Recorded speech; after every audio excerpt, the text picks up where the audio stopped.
오늘 함께 살펴보실 말씀은 에베소서 1장 8절에서 10절 말씀입니다.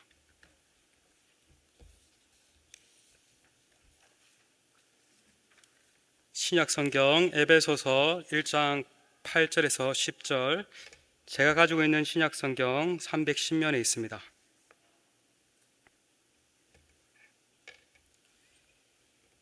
다 찾으셨으면 함께 교독하시겠습니다. 제가 먼저 8절 읽겠습니다.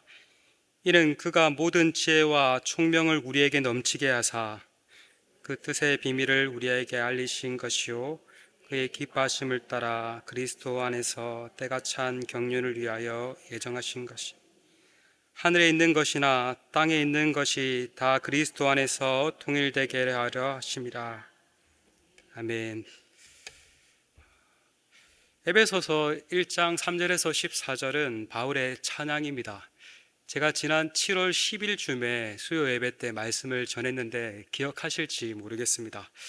시간이 많이 지나서 아마 많은 부분 잊어버리셨을 것 같습니다. 그럴 때 제가 나머지 복에 대해서 기회가 있으면은 설교를 하겠다 했는데 설교를 계속해서 할까 말까 고민하다가 계속 해야겠다 싶어서 오늘 함께 살펴보기 원합니다.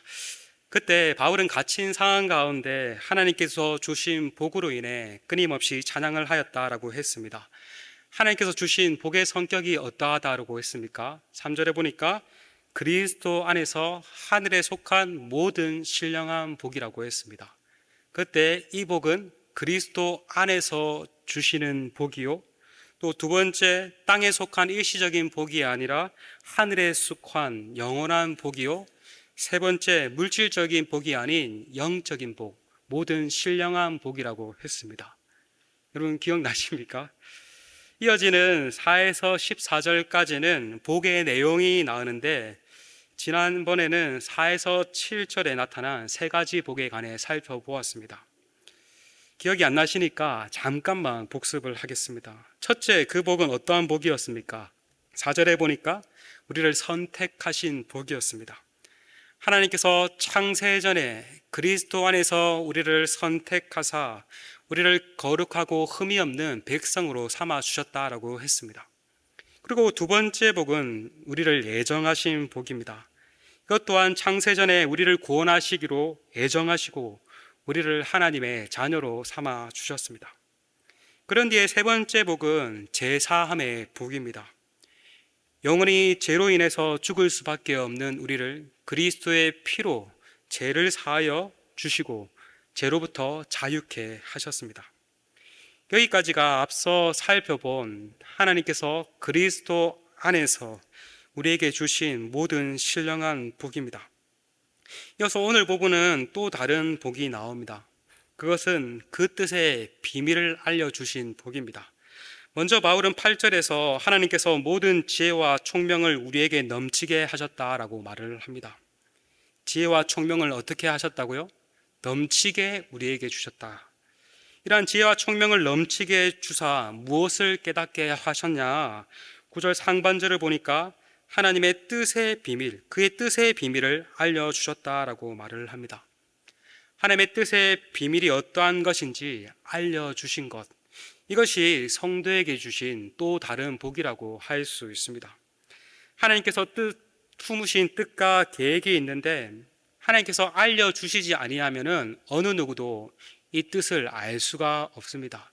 하나님께서 밝히 보여주시고 알려주실 때 비로소 알 수가 있습니다. 골로새서 1장 26절을 보면 이 비밀은 만세와 만대로부터 감추어진 것인데 이제는 그의 성도들에게 나타났다라고 말을 합니다. 그러니까 이 비밀은 이전 모든 세대 사람들에게는 감추어져 있었습니다. 그런데 이제 우리 성도들에게 밝히 드러났다라고 말을 합니다. 이전의 세대들에게는 비밀이었지만 성도들에게는 더 이상 비밀이 아니라는 것이죠. 밝히 드러났다라고 말을 합니다. 예수님께서도 하나님 나라 천국을 비유하시며 제자들에게 이렇게 말씀하셨습니다. 마태복음 13장 11절에서 13절 제가 읽겠습니다. 대답하여 이르되 천국의 비밀을 아는 것이 너희에게는 허락되었으니 그들에게는 아니 되었나니 무릇 있는 자는 받아 넉넉하게 되되 없는 자는 그 있는 것도 빼앗기리라. 그러므로 내가 그들에게 비유로 말하는 것은 그들이 보아도 보지 못하며 들어도 듣지 못하며 깨닫지 못함이니라. 그곳에 많은 무리들이 모여 있었습니다. 똑같이 천국에 관한 말씀을 들었으나 제자들은 그것을 깨달았고 나머지 사람들은 깨닫지 못하였습니다. 아니, 그들은 깨달을래야 깨달을 수가 없었습니다. 왜 그렇습니까? 왜냐하면 그 비밀을 제자들에게는 알리셨지만 나머지 사람들에게는 감추셨기 때문입니다. 이처럼 하나님께서 활짝 열어주시지 아니하면 어느 누구도 하나님의 뜻을 알 수가 없습니다. 아무리 똑똑한 지혜자라 할지라도 하나님의 뜻을 단 1도 깨달을 수 없습니다. 반면 무지한 자라 할지라도 하나님께서 활짝 열어주시면 그것을 깨달을 수 있습니다. 이것이 바로 복음의 신비죠. 그래서 바울은 고린도 교회 성도들을 향해서도 이렇게 말을 했습니다. 고린도전서 1장 26절에서 29절입니다. 형제들아, 너희 부르심을 보라. 육체를 따라 지혜로운 자가 많지 아니하며 능한 자가 많지 아니하며 문벌 좋은 자가 많지 아니하도다. 그러나 하나님께서 세상에 미련한 것들을 택하사 지혜 있는 자들을 부끄럽게 하시려고 세상에 약한 것들을 택하사 강한 것들을 부끄럽게 하시며, 그러나 하나님께서 세상의 천한 것들과 멸시받는 것들과 없는 것들을 택하사 있는 것들을 패하게 하시나니 이는 아무 육체도 하나님 앞에서 자랑하지 못하게 하려 하심이라. 초대교회 당시 대부분의 구성원들은 사회적 엘리트들, 지혜자들이 아니었습니다. 제대로 배우지 못한 노예 출신들이 대부분이었습니다. 그러나 하나님께서 그들에게 하나님의 뜻의 비밀을 알려주셨습니다. 복음의 비밀을 깨닫게 하셨습니다. 그래야 그들은 잘 배우지 못한 노예들이었지만 믿음으로 나아올 수 있었던 것입니다. 여러분, 오늘날 우리 또한 어떻습니까? 마찬가지죠.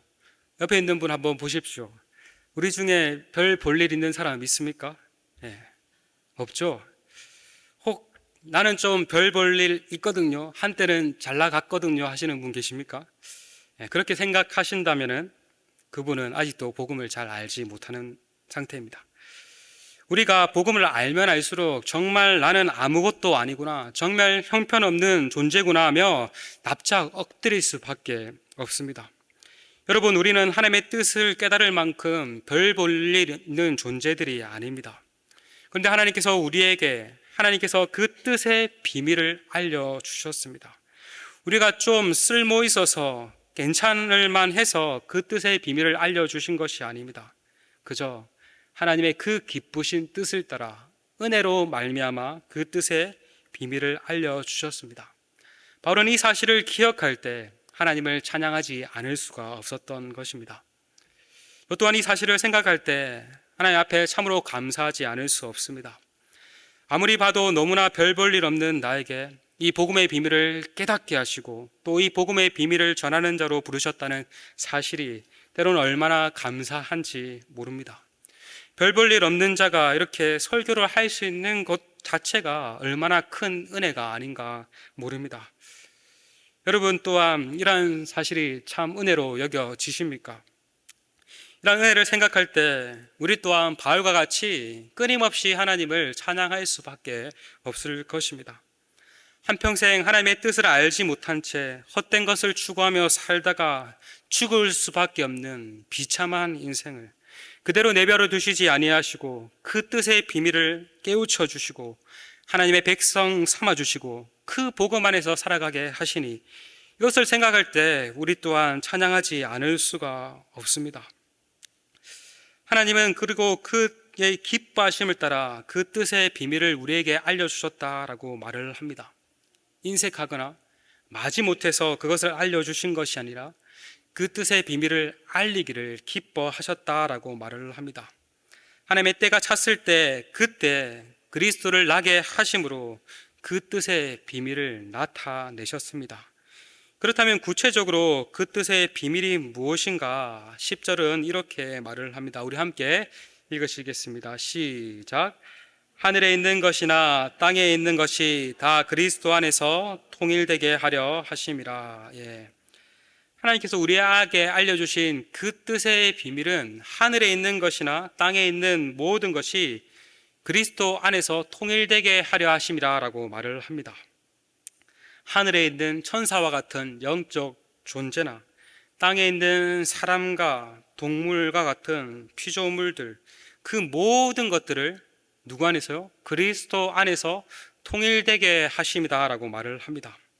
여기서 통일되게 하다라는 말은 다시 하나가 되게 하다, 다시 하나로 모으다라는 뜻을 가지고 있습니다. 즉, 이전에 나누어지고 분열되었던 것들을 다시 하나로 모으실 것이라는 말입니다. 누구 안에서요? 그리스도 안에서. 나누어지고 분열된 모든 만물을 그리스도 안에서 다시 하나로 모으실 것이라는 말입니다. 본래 만물은 그리스도 안에서 완벽한 조화를 이루고 있었습니다. 나누어짐이나 깨어짐이 없었습니다.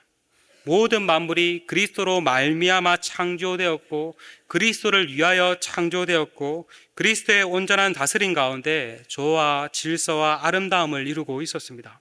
모든 것이 완벽하였고 모든 것이 온전했습니다. 그래서 하나님께서 천지를 다 창조하시며 보시기에 매우 좋았더라라고 말씀하셨습니다. 그것은 하나님 보시기에 완벽했다는 것을 의미합니다. 그런데 이러한 완벽한 질서와 조화가 지속되지 않았습니다. 하늘에 있는 천사가 하나님께 반역하여 타락하였고 많은 천사들이 반역에 동참하여 함께 타락하였습니다. 타락한 천사 대장을 우리는 마귀 또는 사탄이라고 부르고 그들을 따르는 조울개들을 귀신들이라고 부릅니다. 이 마귀는 하늘에서 반역하였을 뿐만 아니라 땅에 내려와 하나님이 만든 첫사람 아담과 하와를 유혹하여 죄를 짓고 타락하도록 만들었습니다. 그 결과 모든 조화와 질서와 아름다움이 깨어져 버리게 되었습니다. 하나님과 마음껏 교제하던 아담과 하와가 범죄 이후 가장 먼저 한 일이 무엇입니까? 창세기를 보니까 하나님의 낯을 피하여 숨었다라고 말을 합니다.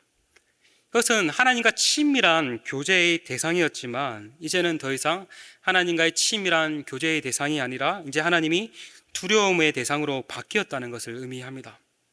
뿐만 아니라 인간 관계 안에서도 큰 문제가 발생합니다. 이는 내 뼈 중에 뼈요 살 중에 살이라고 인류 최초의 시, 인류의 최초의 사랑의 고백을 하였던 아담은 하나님께서 주신 이 여자 때문에 내가 죄를 지었다라고 책임을 회피하며 여자 탓으로 돌립니다. 인간관계가 어그러지고 깨어져 버린 것입니다. 그래서 이제는 서로가 서로를 지배하고 다스리려고 하기 시작했습니다. 협력 관계에서, 사랑의 관계에서 투쟁의 관계로 바뀌어 버린 것입니다.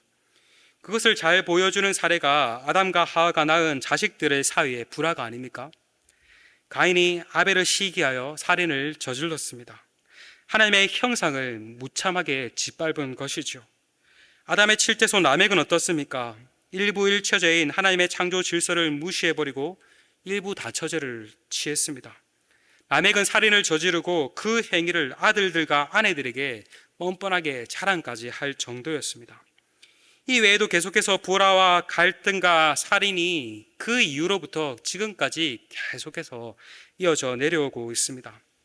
지금도 서로가 서로를 지배하려고 하고 나라가 나라를 지배하려고 하지 않습니까? 인간의 타락은 여기에서만 그치지 않습니다. 피조 세계 전체에까지 영향을 미쳤습니다. 땅이 저주를 받아 가시와 엉겅퀴를 내었습니다. 조화롭게 지내던 짐승들 또한 서로가 서로를 지배하려는 야죽 강식의 상태로 보내버렸습니다. 그래서 로마서 8장 22절은 피조물이 다 이제까지 함께 탄식하며 함께 고통을 겪고 있다라고 말을 하고 있습니다.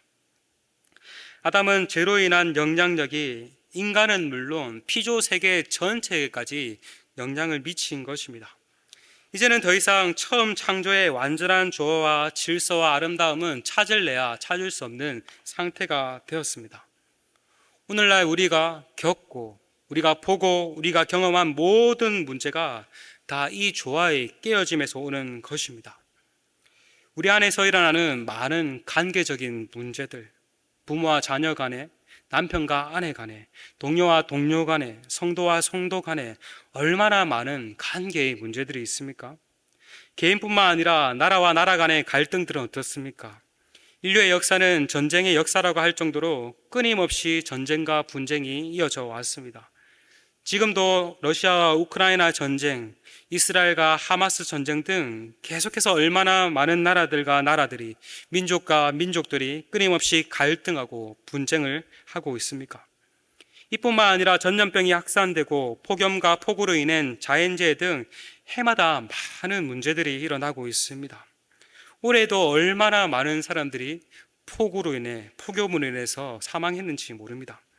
이처럼 인류는 한시도 잠잠하거나 조용할 때를 보낸 적이 없습니다.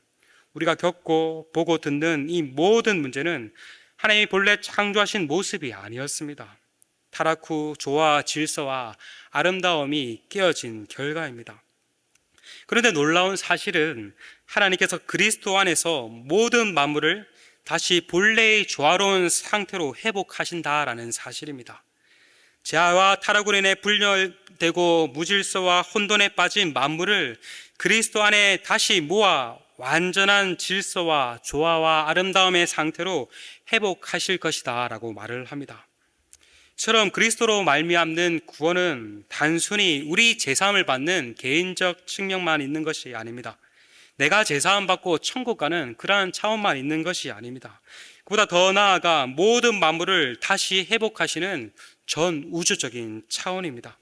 그리스도의 피로 말미암아 우리가 제사함 받을 뿐만 아니라 그리스도의 피로 온 우주 만물을 다시 회복하실 것입니다. 지금도 그리스도께서 왕으로 다스리고 계시며 그의 몸된 교회를 통해서 회복해 나가고 계시며 이 땅에 다시 오심으로써 그 회복을 마침내 완성해 나갈 것입니다. 그래서 깨어졌던 모든 조화와 질서들이 다시 그리스도 안에서 하나로 아름다움을 이루어 가게 될 것입니다. 그래서 구약의 이사야 선지자는 이 회복될 날을 미리 바라보며 이렇게 예언하였습니다. 조금은 길지만 함께 읽어보겠습니다. 이사야서 65장 17절에서 25절입니다. 함께 읽으시겠습니다. 보라, 내가 새하늘과 새 땅을 창조하나니 이전 것은 기억되나 마음에 생각나지 아니할 것이라. 너희는 내가 창조한 것으로 말미암아 영원히 기뻐하며 즐거워할지라. 보라, 내가 예루살렘을 즐거운 성으로 창조하며 그 백성을 기쁨으로 삼고 내가 예루살렘을 즐거워하며 나의 백성을 기뻐하리니 우는 소리와 부르짖는 소리가 그 가운데서 다시 들리지 아니할 것이며 거기는 날수가 많지 못하며 죽는 어린이와 수완이 차지 못한 노인이 다시 없을 것이라. 곧 100세에 죽는 자를 젊은이라 하겠고 100세가 못되어 죽는 자를 저주받은 자이리라.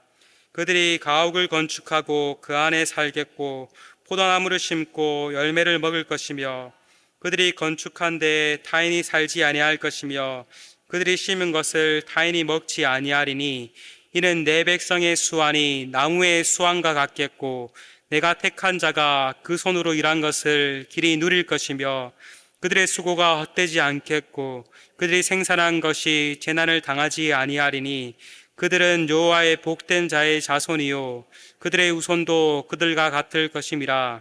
그들이 부르기 전에 내가 응답하겠고 그들이 말을 마치기 전에 내가 들을 것이며 이리와 어린 양이 함께 먹을 것이며 사자가 소처럼 즙을 먹을 것이며 뱀은 흙을 양식으로 삼을 것이니 나의 성산에는 해함도 없겠고 상함도 없으리라. 여호와의 말씀이시니라. 아멘.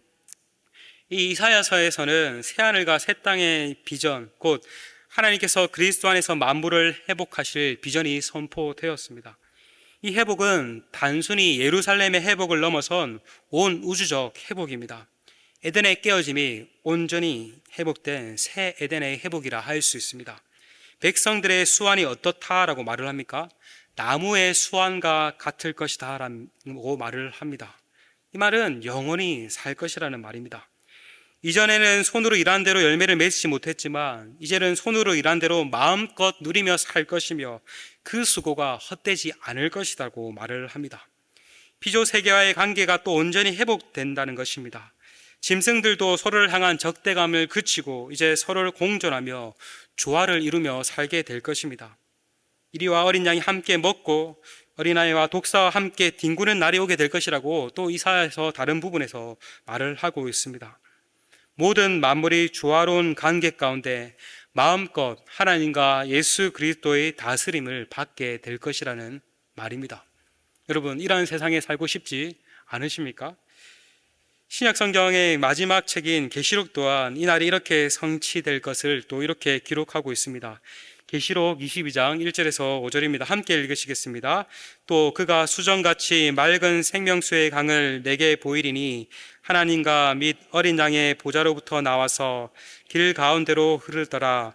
강 좌우에 생명나무가 있어 12가지 열매를 맺되 달마다 그 열매를 맺고 그 나무 잎사귀들은 만국을 치료하기 위하여 있더라.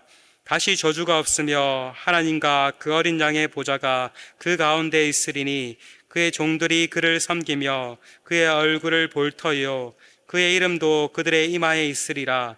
다시 밤이 없겠고 등불과 햇빛이 쓸데없으니 이는 주 하나님이 그들에게 빛이심이라.